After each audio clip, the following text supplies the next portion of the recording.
بسم اللہ الرحمن الرحیم۔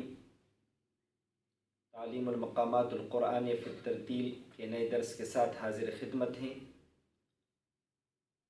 ہمارا نیا سبق انشاءاللہ ہوگا مقام حجاز کے بارے میں۔ اس سے پہلے ہم مقام بیات اور مقام صبا پڑھ چکے ہیں۔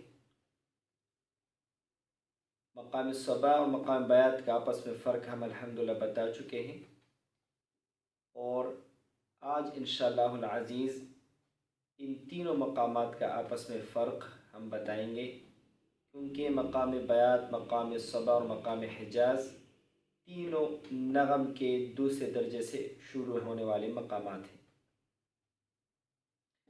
مقام بیات کے بارے میں ہم نے بات کی تھی کہ مقام بیات کے پہلا اور دوسرا جو نغمہ ہے اس کے درمیان 3 حرکات کے برابر جو ہے وہ آواز وہ اٹھتی ہے۔ اس کے بعد دوسرے اور تیسرے کے درمیان بھی 3 حرکات، اور تیسرے اور چوتھے کے درمیان 4 حرکات کے برابر آواز اٹھ رہی تھی۔ مثلا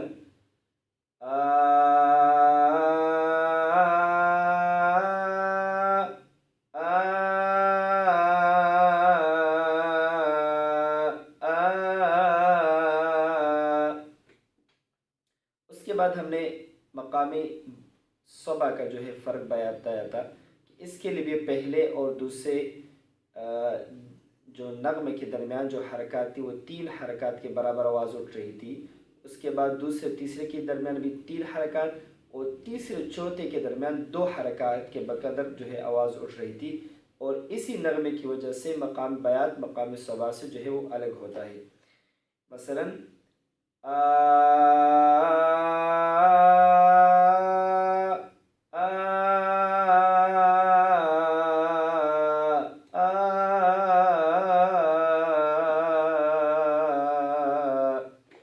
یہ تھا مقام صبا۔ اب ہم مقام حجاز ذکر کریں گے۔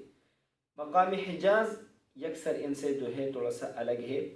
مقام حجاز کا جو پہلا نغمہ ہے اور دوسرے اس کے درمیان جو 2 حرکات کے برابر جو ہے آواز اٹھے گی، اس کے بعد جو دوسرا تیسرے اس کے درمیان 6 حرکات کے برابر یعنی لمبی جو ہے چھلانگ ہوگی، اور اس کے بعد جو ہے 2 حرکات 2 6 2۔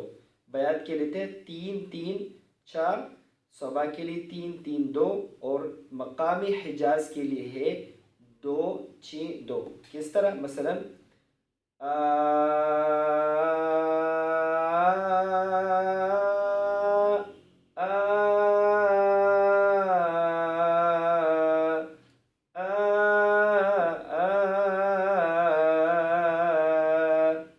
الحمد للہ رب العالمین الرحمن الرحیم مالک یوم الدین۔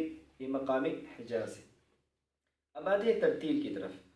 مقامی بیات کے بعد جب مقام صبا شروع ہو رہا تھا تو ہم نے یہ بات کی تھی کہ مقام بیات کے بعد ہر نیا مقام جو ہے وہ شروع ہوگا ادنیٰ جواب سے۔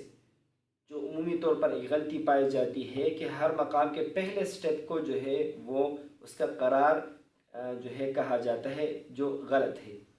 تو ہم نے مقام صبا میں بھی پہلے ادنیٰ جواب پڑھا، اس کے بعد پھر قرار ہم نے پڑھا، پھر اعلیٰ جواب، پھر اعلیٰ جواب سے جواب الجواب، پھر ڈائریکٹ جواب الجواب۔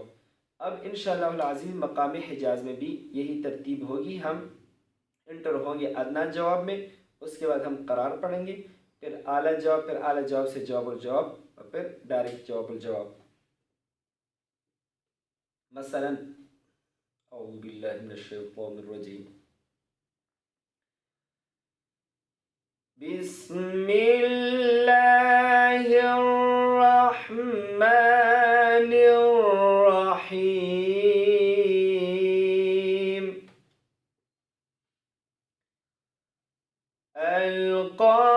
القارعۃ ما القارعۃ وما أدراك ما القارعة۔ اس طرح مقام صبا میں ہم نے بات کی تھی کہ یہ پہلا جو نغم ہے اس کو ہم الگ الگ بھی کر سکتے ہیں، یعنی پہلے حرکت صعودن پھر نزولن، ان کو دونوں الگ بھی کر سکتے ہیں، اس کو اکٹھے بھی ہم پڑھ سکتے ہیں۔ الگ الگ ہم نے پڑھ لیا، اب ہم ان کو اکٹھے پڑھیں گے۔ القارعة ما القارعة وما أدراك ما القارعة۔ تو یہ ہے مقام حجاز کا پہلا سٹیپ، جو ادنیٰ جواب کے اندر جو ہے وہ ہم نے پڑھ لیا۔ اس کے بعد آتے ہیں قرار۔ يوم يكون الناس كالفراش المبثوث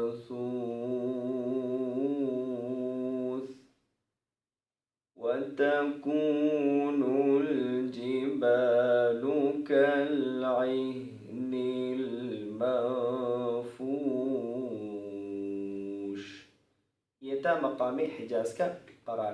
انشاءاللہ العزیز اگلے درس میں انشاءاللہ ہم مقام حجاز کا اعلیٰ جواب پڑھیں گے۔ السلام علیکم ورحمۃ اللہ وبرکاتہ۔